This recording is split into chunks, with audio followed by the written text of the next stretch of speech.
Welcome back to Gruen. Good news! It looks like a brand is about to go viral. Check this out. This is Kmart in Mount Druitt.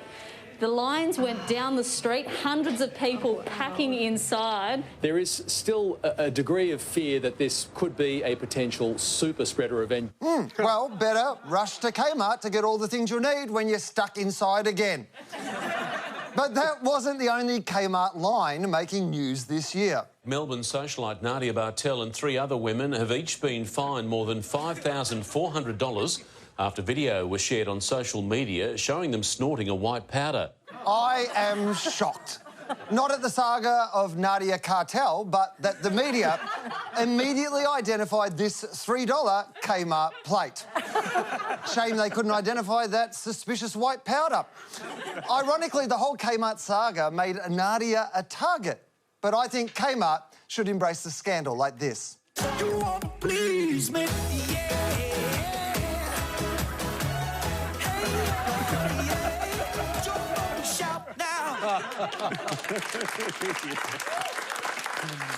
Other brands also had influencer issues. Toyota has spent years advertising its Hiluxes as unbreakable.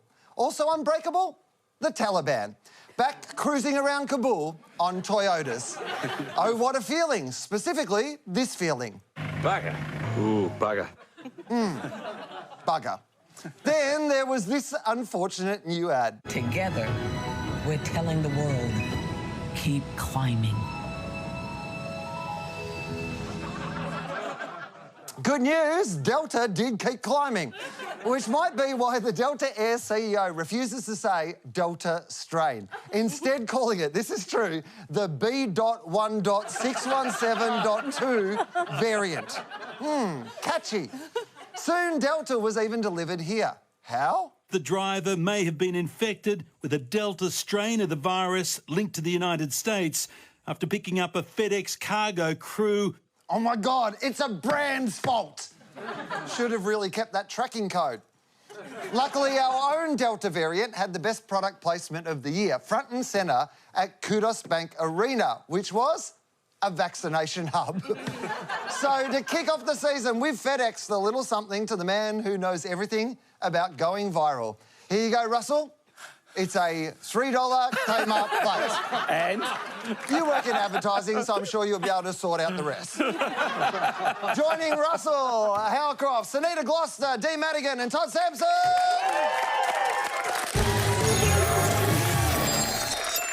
This year, nothing could stop the rapid worldwide spread of vaccine marketing. There was this, which put the sing in Singapore. Singapore, don't wait and see. Better get your shot. Steady boom BP. The Virgin Islands struck a similar chord. COVID-19 is a real thing, so make we all do the right thing. Vaccinate, don't procrastinate, don't hesitate, cause it's not too late. I would have gone with hesitators, get the ventilators. Finland had Eurovision star Mr. Lordi, who was looking very healthy, while Brazil had a vaccine mascot, Zagotinha, also known as Joseph Droplet, or from some angles, the COVID Klansman. And where else but New Zealand could you find the only ad calling COVID-19 an egg? Hey, COVID! You were a bit of an egg in 2028. Did you know what this is? It's the metaphorical door to freedom. The Australian government allocated $91 million to vaccine marketing. Oh, I can't wait to see what they came up with. A COVID-19 vaccine is your best defence and our only way forward. Now's the time to arm yourself, your family, your friends, your workmates, your community, someone you love. Find out when you can arm yourself and book your vaccination. Go to australia.gov.au. That ad made me want to self-arm. The only thing that would have made it interesting is if they revealed this. Let's talk about the very militaristic-sounding slogan, arm yourself. Sunita, what do you make of arm yourself? Well, I think this is an extraordinary government campaign. Now, we know it's rational wallpaper. Government advertising usually is because, you know, their purpose is not to create offence, not to give the opposition a free kick on any level. But the fact that this even got out the door, I find extraordinary. Not because it's bland, but it doesn't pass a risk test for me. So Arm Yourself is open to ridicule from pro-gun factions. I think it's deeply insensitive to minority and refugee communities that might have lived experience with that phrase.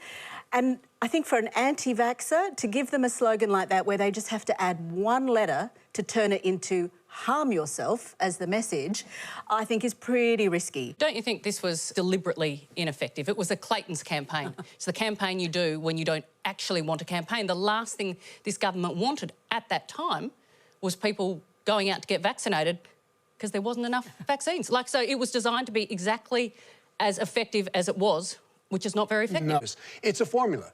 And agencies are doing it to make money, and they make a substantially good margin from government business. And the formula is really simple. And if you look at that ad and you think about this formula, they hit it perfectly. Catchy line, arm yourself, visual device, Band-Aids, diversity throughout.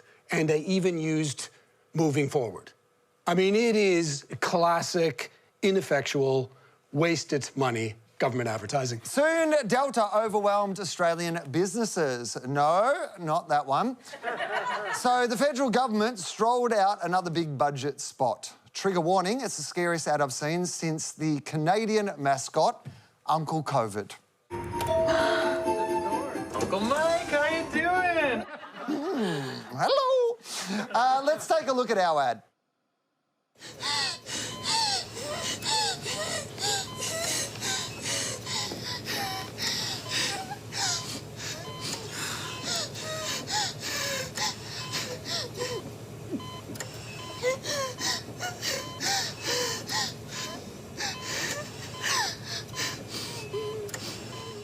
That is not what I meant by we need an ad that takes your breath away.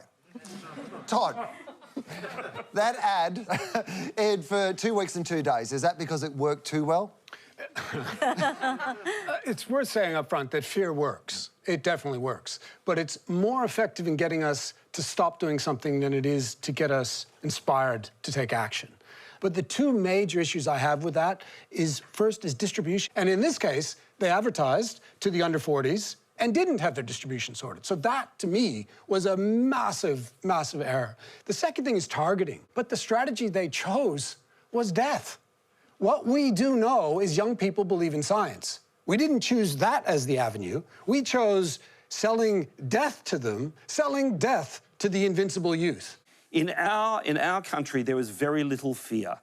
And fear did have to be fabricated in order to kickstart the vaccine program. And we know that this ad kickstarted the vaccine program. There's evidence that that is what happened. I think you're right that fear doesn't work on some cohorts, like young males between, say, 18 and 25. This woman's in her 30s. I agree with Russell that fear would have worked. But the problem with the internet, it's such a hungry beast that within hours of this ad coming out, everyone knew it was an actress. So if this was to have worked, what they should have done was source footage from overseas of an actual person and say, this is an actual person. With the Federation also on life support, the states released their own ads, which were all about as similar as the cast in a Channel 9 vaccination campaign. The states were all working from the same generic starter pack, including sport, concerts, long, boring drives, long, boring walks, babies meeting oldies, and ethnically ambiguous weddings. But WA had its own distinctive flavour, this maudlin cover. And I think to myself, what a wonderful world. France ran a similar campaign, but with one major difference. See if you can spot it.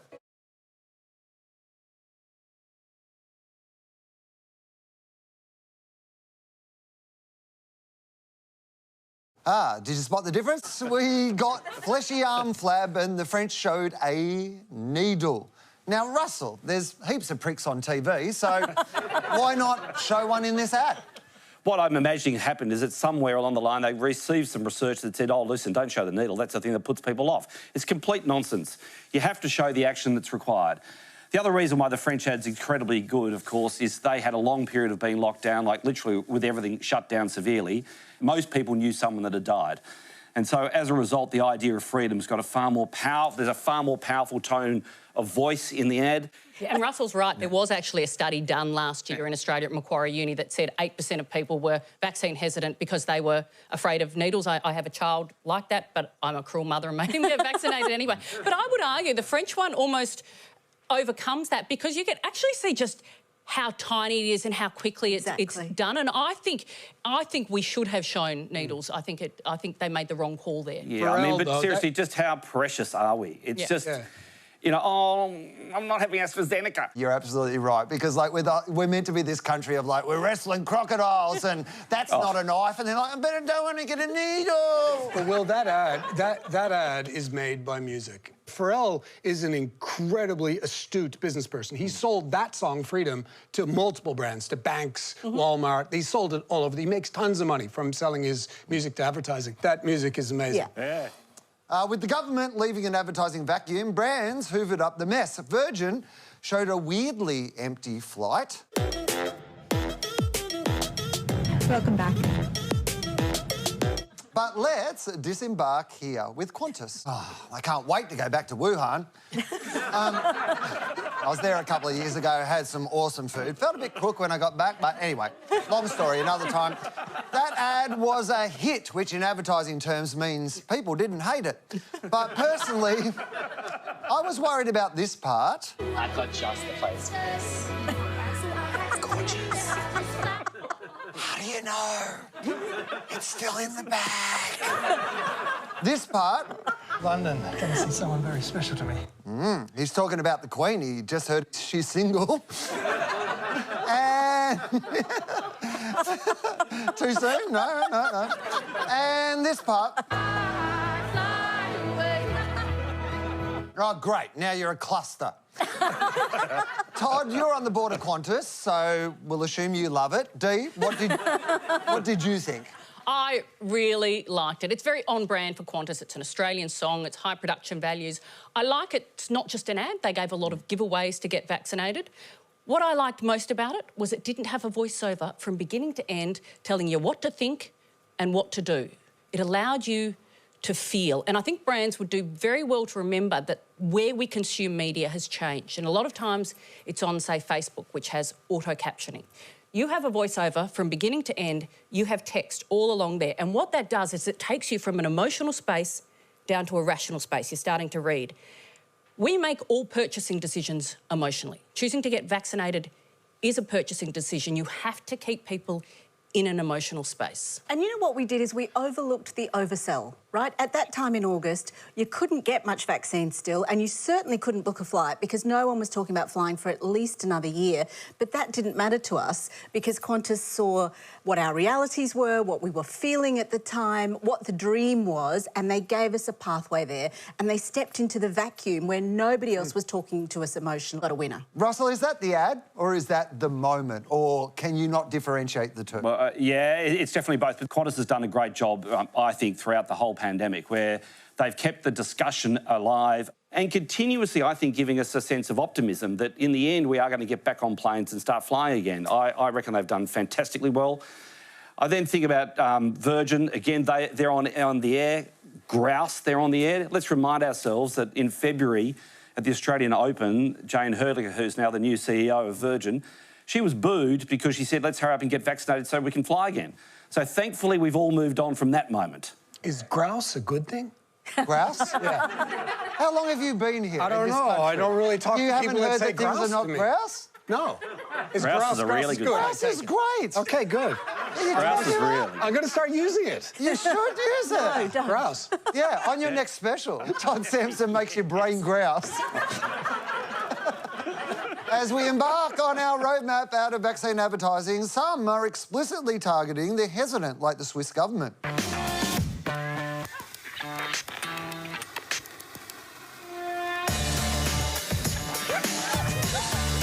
And this very non-government approved clip from independent filmmaker Hugo Kohler. Yeah, I don't know. The AstraZeneca just seems a little risky. Oh, absolutely.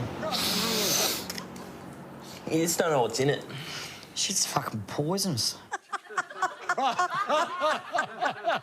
Hang on, did I spot a Kmart plate? Dee, would this work for the last 10% holding off? No. I think you can probably divide that 10% into two fives. There's some you'll never get, and they're the hardcore anti-vaxxers. Now, telling them they're dumb won't work. These people think they're so smart. They've found a YouTuber who knows more than all the scientists. Leave them alone, you're wasting your resources. The other 5% are people who don't like being told what to do. And we do know that young males of all species go through a period where they don't like authority. Just in Australia, it seems like some of them are still there in their 40s and 50s. You can get them. You can get them. You just have to be a bit clever about it. And as we mentioned earlier, that fear of death won't do it. We knew from road accident ads that telling young guys they're going to die never worked, but telling them they, had a small willy if they're speeding worked. So maybe for this lot, talk about the fact that long-term COVID effects include erectile dysfunction. And you might get them that way, but you don't get them by telling them they're dumb. This week, Bunnings announced it will become a vaccination hub, where they'll beat COVID by 10%. But I enjoyed the ads Bunnings DIY'd ever so subtly to be played in different markets around the country. See if you can spot the difference. It's not uncommon for me to work 7 days a week. They call me the 24/7 chippy. For me, knowing that whatever job I take on, there's a Bunnings just around the corner. I can nip in and all the materials are all in the same aisles. It's just brilliant. Getting in there early and then using that power pass and just going straight out. That's just me to a T. Bunnings trade for me it's just so easy. It really is. I better know which one they're running in Byron. This week, two of the biggest brands in the world joined forces in the most unlikely collaboration since Russell and Todd. So let's find out what happened when luxury fashion brand Balenciaga released a 10-minute ad with another very familiar brand.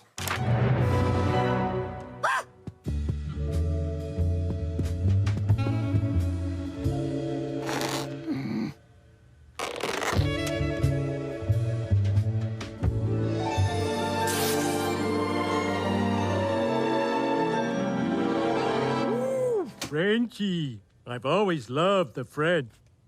Dear Belung, Balloon, Balin, Balenciaga. That's right, The Simpsons. The ad then featured some very elaborate product placement. Send me the cheapest thing with your label on it. A scarf, a piece of cloth with a price tag, even just a tag. Just a tag? That's crazy.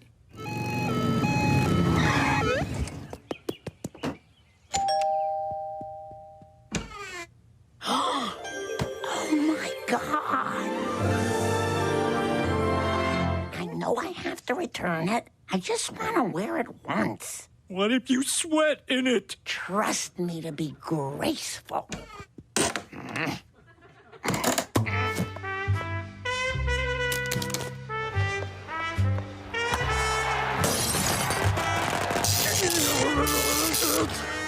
Thanks for the dream. I'll always remember those 30 minutes of feeling just a little special. This is the saddest thing I've ever heard. And I grew up in the Soviet Union. So, Russell, simple question, WTF, what the Flanders? It's fun, isn't it? So, look, high fashion. High fashion it's expensive, it's absurd, it loves high production values. I'm sure it loves having an inside joke with those with the cognoscenti. I also think maybe Marge, in a way, reflects the strategy in that Marge is someone who follows the brand. No, I'm sorry. I think this is complete creative indulgence. It's wasteful, and it is an absolute sign that they haven't got a clue about social and influencers. Because I don't think an ad can be great if nobody sees it.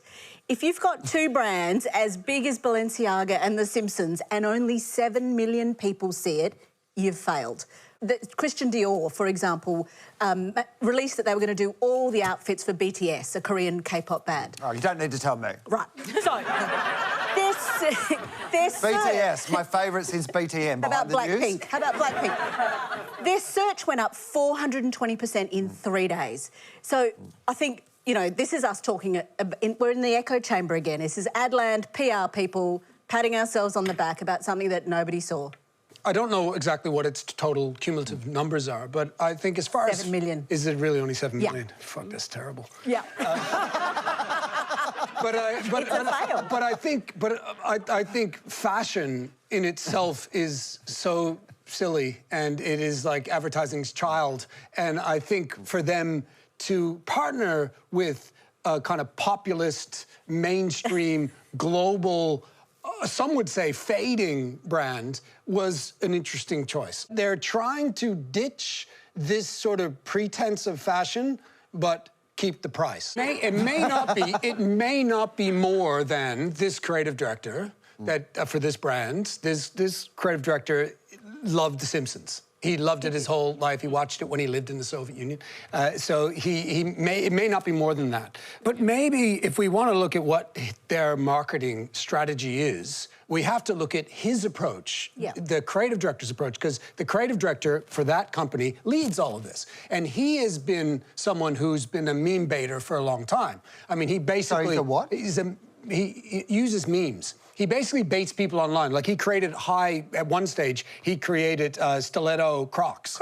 And then he took the bag at IKEA, the big blue bag that we carry around that's kind of that rough material, he made it leather.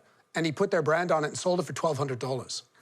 Yeah. So he's been meme baiting for a long time. So he's taken the biggest meme, arguably, in the world, which is The Simpsons, and he's used that as their strategy. And he's moving this fashion brand that sits out here. Their average prices are $800, you know, for their shoes, for their runners. And he's taken it and he's moving it a bit more street. And he's chosen The Simpsons to do it. I do agree it's questionable whether Simpsons, as an aging brand, is the right brand to do that. I still am just thinking about meme baiting. I'd never heard that term before, and then Todd said it so many times. I'm just like, is that a thing that everybody's saying? Like, a minute ago, he didn't know what grouse was, and now he's like, meme baiter, meme baiter. You've said meme baiter so much, I've gone blind. Baiting. Yes, that's it. Well, I'm going to use grouse now. Later in that ad, the Simpsons characters travelled to Paris and took to the runway. Chief Clancy Wiggum. Hayden Smithers. Holy crap. I'm beautiful. Mo Sislak. Bartholomew Simpson.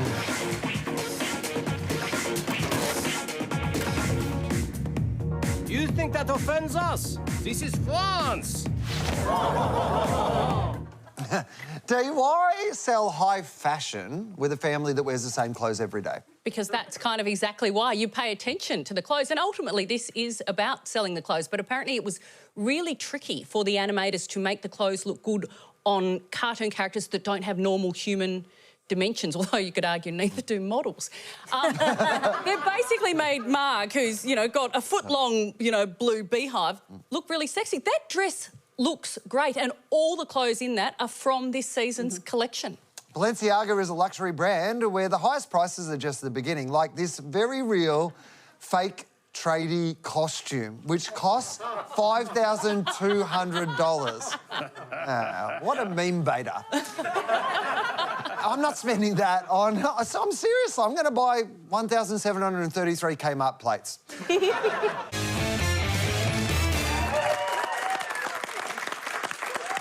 That is all we have time for tonight. Please thank our panel, Russell, Tanita, Dee and Todd, as the many Christmas products already for sale in Woolies suggest. The world spins fast. In the years our show has been on air, we've seen plastic bags replaced with thicker, uglier plastic bags. Fresh food people replaced with self-service checkouts. And at my self-service checkout, avocados replaced with onions. So we'll leave you tonight with a taste of how things were in simpler times. We'll see you next week. Well, this is it, the culmination of weeks of preparation by the girls and $10,000 expenditure by their chain store. The National Checker of the Year Championships. The girl who can shovel through 30 groceries in 40 seconds with the correct total is well on the way to winning. There are numerous heats, and the deciding factors are a written test, personality, appearance, deportment, and speech.